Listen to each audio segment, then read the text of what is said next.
Tim Priester with Tim O'Malley for Irish Illustrated's 1, 2, 3. Our question for today is, in what statistical category do you guarantee a regression with the Notre Dame football team from last year?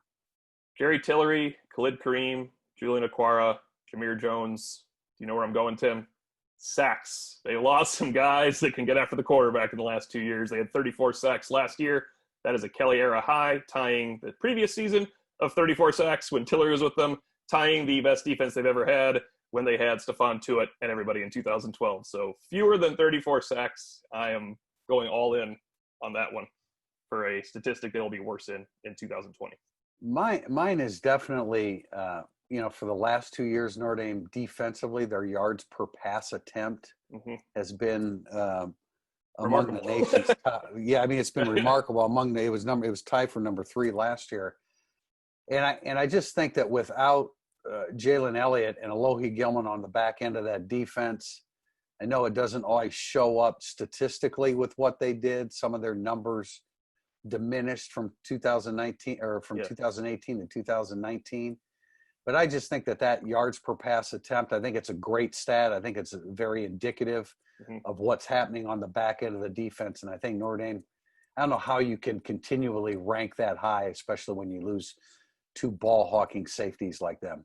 Well, you could have listed names as well. You could have just said over 2 years, Julian Love, Troy Pride, and the 2 safeties, because it's a cumulative effect. It naturally, you would assume, will take 2 years to recover from that. I mean, Kyle Hamilton, the junior, Tariq Bracy, the senior, and some of those guys could be much better in 2021 in this regard. But I also think it ties into pressure. I mean, if you're not getting as much pressure, you're going to allow more yards per pass.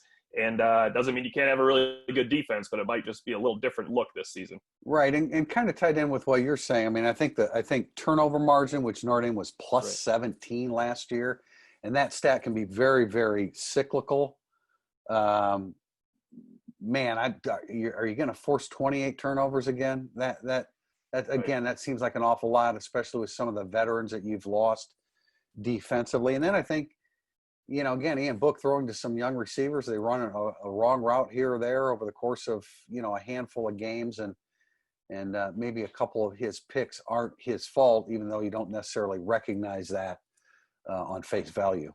Yeah, and I think Notre Dame can make up. It's not that the defense can't be a top 20 defense again. It's that the guarantee of that pass rush and the guaranteed they would not have broken assignments in the back end because of Elliott and Gilman. Those are just things that you don't always think about when you're watching a really good defense play. And at the end of the year, you think, wow, they only had one bad day. And it's probably because they were so well schooled in the back end and so talented up front. Yeah, and I hesitate to say this one because I think Lance Taylor's a good running backs coach, but 5 lost fumbles. And Tony Jones Jr. is gone, and he really, really protected the football. That's just a really, really low number.